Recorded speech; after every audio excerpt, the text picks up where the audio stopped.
में केवल जुमले सुने। मेरे पास सरकारी दस्तावेज 400 कागज थे और सरकारी कागज थे।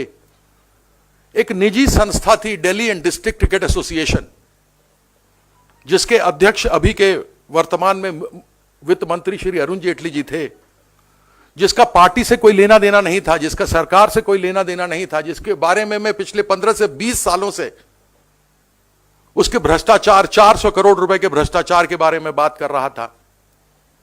मुझे दुख हुआ कि पार्टी में मेरी बात नहीं सुनी गई।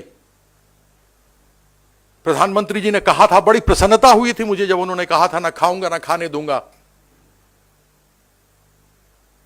जो भारतीय जनता पार्टी अपने आप को विश्व की सबसे बड़ी पार्टी कहती है,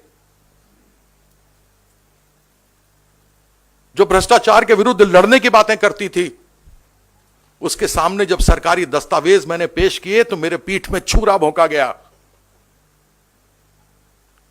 कैसा सिला दिया तूने मेरे प्यार का, यार नहीं लूट लिया घर यार का। और मैं तभी उस वक्त समझ गया कि और जुमलों की तरह है, न खाऊंगा न खाने दूंगा भी एक जुमला है। जिस प्रकार का व्यवहार मुझ पर किया गया, मैं गांव देहात जाता हूं तो लोग पूछते हैं कि काला धन कहां गया, 15-15 लाख जो हमारे अकाउंट में आने थे वो कहां गए। क्या जवाब दूं? जब पढ़े लिखे मुझसे पूछते हैं कि 2 करोड़ नौकरियां कहां गईं जो साल में मिलनी थी, तो उनको मैं क्या जवाब दूं?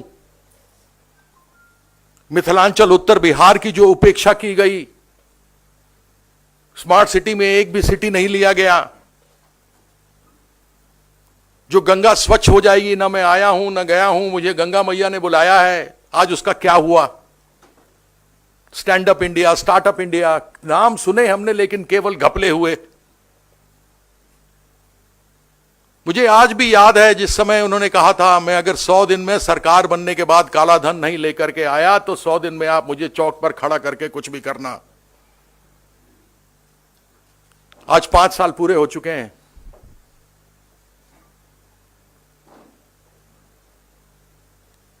आंतरिक लोकतंत्र, इंटरनल डेमोक्रेसी पार्टी में खत्म हो चुकी है। कोई आवाज सुनने को तैयार नहीं।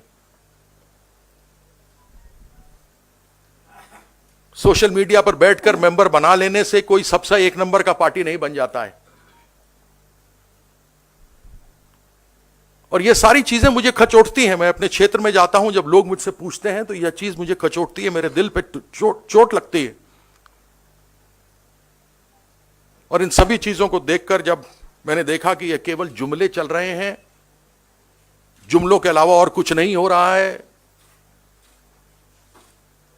तो फिर मैंने अपने पिता के घर में वापस आने का, जो अनाथ हो गया था राजनीतिक रूप से,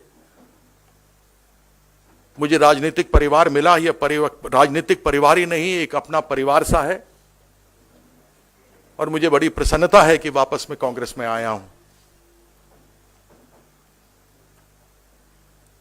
मैं और अधिक इसके तो नहीं कहूंगा, लेकिन रफाल एक मुद्दा है जिसके बारे में अनेकों बार, यहां तक कि भारतीय जनता पार्टी के सांसद भी इस पर शंका करते हैं कि रफाल के अंदर बहुत बड़ा घोटाला हुआ है। वह सरकार जनता को क्या सच बोलेगी?